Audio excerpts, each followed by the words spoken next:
Hello everyone, Rathore IAS academy में आपका स्वागत है।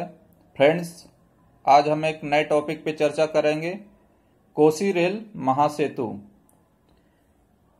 जो आज ही दिन माननीय प्रधानमंत्री ने देश को यह ब्रिज समर्पित किया है। यह बिहार में है, कोसी।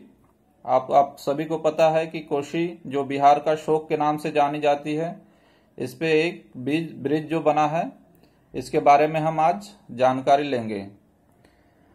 18 सितंबर 2020 यानी आज के दिन ही माननीय पीएम मोदी ने इसे बिहार को यानी राष्ट्र को ये समर्पित किया है। इसका उद्घाटन आज किया है। इसे वीडियो कॉन्फ्रेंसिंग के द्वारा इसका उद्घाटन किया गया।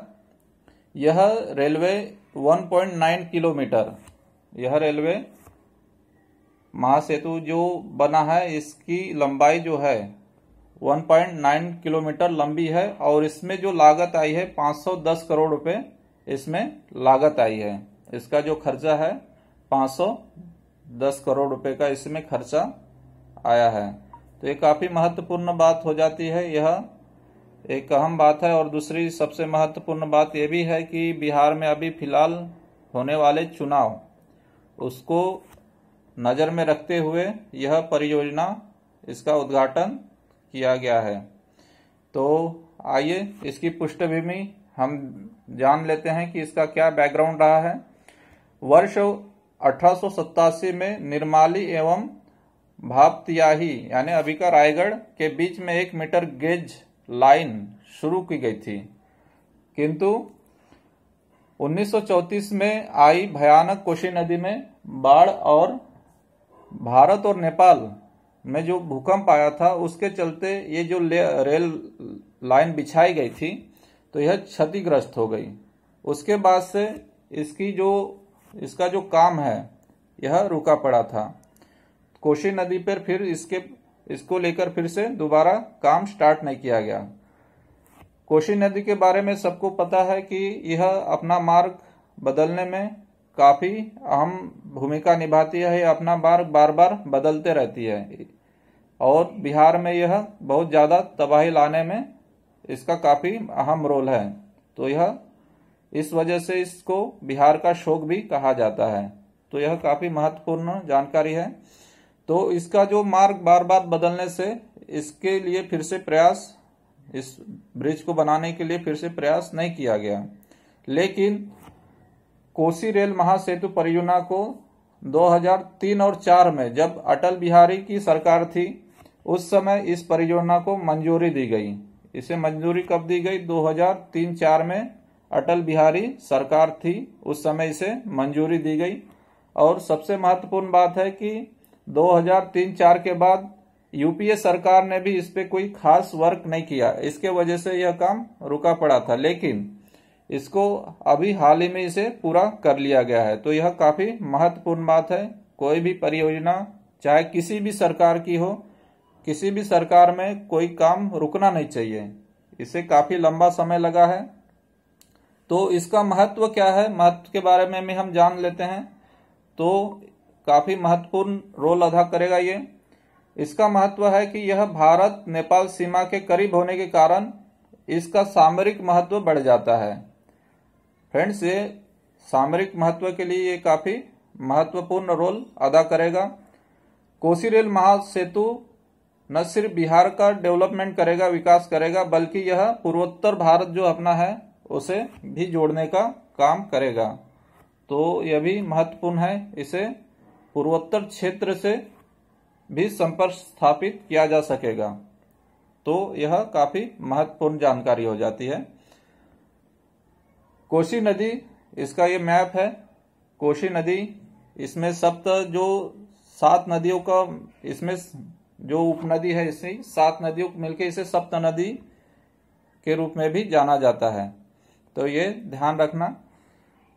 सीमा पारीय नदी भी इसे कहा जाता है, जो तिब्बत, नेपाल और भारत से होकर बहती है। यह नदी कहां से बहती है? तो यह तिब्बत, नेपाल और भारत से होकर बहती है। तिब्बत, नेपाल, भारत से होकर बहती है। यह महत्वपूर्ण यह बात हो जाती है यहाँ पे कि यह हिमालय से उत्तरी ढलानों यानी तिब्बत के हिमालयों से यह उत्तरी ढलानों और नेपाल में यह दक्षिणी ढलानों से होकर बहती है। ये काफी महत्वपूर्ण लाइन है। यह तिब्बत में हिमालय के उत्तरी ढलानों और नेपाल के दक्षिणी ढलानों से होकर बहती है, तो काफी महत्वपूर्ण है यह। चत्रागार्ज के उत्तरी सहायक नदियों के एक प्रमुख संगम से कोशी नदी को अपनी 7 ऊपरी सहायक नदियों के लिए सप्तकोशी के नाम से भी जाना जाता है। हमने पहले बताया कि इसे सप्तकोशी नदी से भी नाम से जाना जाता है। और जो इसकी जो सहायक नदी है इसमें से अरुणा नदी है जो इसकी प्रमुख नदी मानी जाती है। सप्तकोशी भारत के उत्तरी बिहार में कटिहार जिले से कुर्सेला के पास गंगा में मिलने से पहले कई शाखाओं में बढ़ जाती है। अरुणा नदी यह गंगा नदी में मिलने से पहले कई शाखाओं में बढ़ जाती है। सप्तकोशी भारत के उत्तरी बिहार में कटिहार जिले के कुर्सेला के पास गंगा में मिलने से पहले कई शाखाओं में बढ़ जाती है, काफी महत्वपूर्ण है। उसके बाद हम देखते हैं कि यह नदी अपना मार्ग बार बार परिवर्तित करती है। इससे हर साल बिहार में काफी तबाही मचती है। इस बार भी काफी तबाही मचाई इस नदी ने। तो इसमें कुछ आर्टिफिशियल भी कारण हम मान सकते हैं, क्योंकि ये नदी को जो इसका जो गार्ज का लेवल है इसे साफ ना करना, इसके पात्र में आने निर्माण कार्य करना, ये सब तमाम तरह की चीजें हैं। नेचुरल चीजें होने से यानी आर्टिफिशियल कारण भी काफी महत्वपूर्ण है इस महामारी यानी ये दुविधा के लिए। तो ये जो नदी में जो बार बार जो बाढ़ आती है इसके लिए आर्टिफिशियल कारण भी काफी महत्वपूर्ण रोल निभाते हैं, तो इसे भी ध्यान रखना है। तो यह नदी अपना मार्ग बार बार परिवर्तित करने की वजह से इसे बिहार का शोक के नाम से भी इसे जाना जाता है। कोशी नदी के जलग्रहण क्षेत्र में विभिन्न ऊंचाइयों पर अलग अलग 6 भूवैज्ञानिक यानी 6 भूवैज्ञानिक एवं जलवायु बेल्ट शामिल हैं। कितने बेल्ट शामिल हैं? 6 बेल्ट शामिल हैं, जिनमें तिब्बत का पठार, हिमालय और मध्य पहाड़ी बेल्ट, महाभारत श्रृंखला, शिवालिक पहाड़ी शामिल है। ये काफी महत्वपूर्ण लाइन है, इसे ध्यान रखना है।